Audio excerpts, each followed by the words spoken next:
Nasunugan ang 4,000 pamilya sa Barangay Pinyahan sa Quezon City kagabi. Inabot ng 8 oras bago naapula ang apoy. Live mula sa Quezon City, nasa frontline ng balitang yan, si Rainiel Pawid. Rainiel, kumusta ang lagay ng mga nasunugan? Saan sila tumutuloy sa kasalukuyan?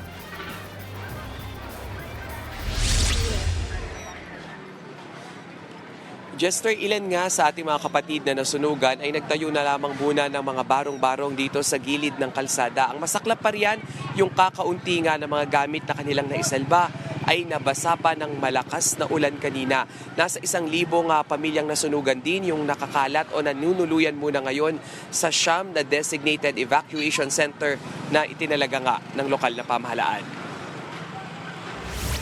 Nagkulay kahel na dahil sa tindi ng sunog ang bahaging ito ng Barangay Pinyahan sa Quezon City Biyernes ng gabi. Magkakatabing bahay ang natupok. Kita naman ang lawak ng sunog sa drone shot na ito. Mag-aalas 9 kagabi nang sumiklab ang sunog. Agad namang rumisponde ang mga bumbero pero nahirapan sila dahil sa masikip na daanan. Umabot sa Task Force Bravo ang alarma at di bababa sa 28 fire trucks ang rumisponde. Naka-contribute din doon yung malakas na hangin. Doon kami medyo nagkaroon ng kaunting delay. Nung una kasi malakas naman yung supply. Pero siguro sa dami ng fire truck na dumating, talagang naantala kasi sabay-sabay bumubuga yung ating mga fire truck. Meron naman tayong hydrant na malapit dito. Yun nga lang talagang yung iba kasi hindi medyo malayo. Nakontrol ang sunog kanina mag-aalas 2 madaling araw. Umabot ng 8 oras bago tuluyang naapula ang apoy pasado alas 5 na ng umaga. Karamihan sa mga residente wala nang naisalba dahil sa bilis ng pagkalat ng apoy. Tulog ako eh. Lumabas ako, laki na ng apoy. Opo, wala na. Ginising ako, umuusok yung mga taas ng bahay. Wala, sarili ko na lang to eh. Di ko alam kung anong gagawin ngayon. Kwento naman ng isang residente na pabayaang bukas na aircon ang posibleng pinagmula ng sunog. Aircon daw yun eh. May mga aso kasi yung pinagsimulan na yun, kaya lang nakakandado, wala yung may-ari ng mga aso.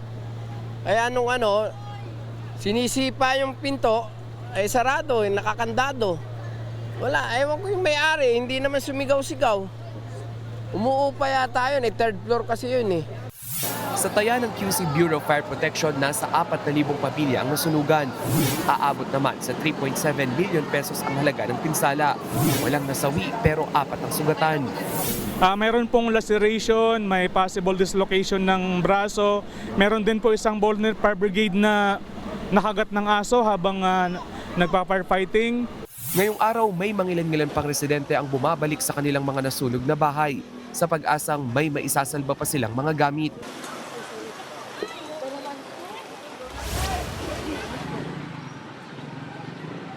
Jester, sa latest updated count nga ng mga otoridad ay 7 na yung naitalang nasugatan dito nga sa nangyaring sunog. Tuloy-tuloy naman yung dating ng mga tulong mula sa mga pribadong individual at grupo, lalong-lalo na yung mga nagbibigay ng pagkain, tubig at mga damit. Pero hiling nitong mga nasunugan ay sana matulungan nga sila ng gobyerno para makahanap ng bago nga nilang malilipatan. At isa pa sa magandang nakita natin dito, Jester, hindi lang yung mga individual na nasunugan yung inalala ng mga otoridad dahil meron ding mobile animal impounding center dito kung saan nakakita tayo na nasa 10 hayop nga ngayon yung nanunuluyan at inaalagaan din doon. Yes, sir.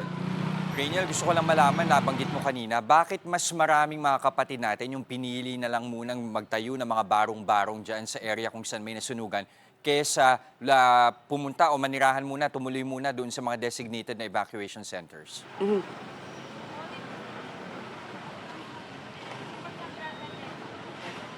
Jester, let's make it clear, yung mga nasa evacuation center, mga 970 families yon. So 9 designated evacuation centers. Marami rin yun nandun. Pero yung tinatanong mo na kung bakit meron pa rin na marami-rami tayong mga kapatid na nandito sa gilid, ay sabi nga nila, kailangan muna nilang tignan yung kanilang mga bahay dahil namamag-asa pa sila na meron pa nga mga maisasalbang gamit.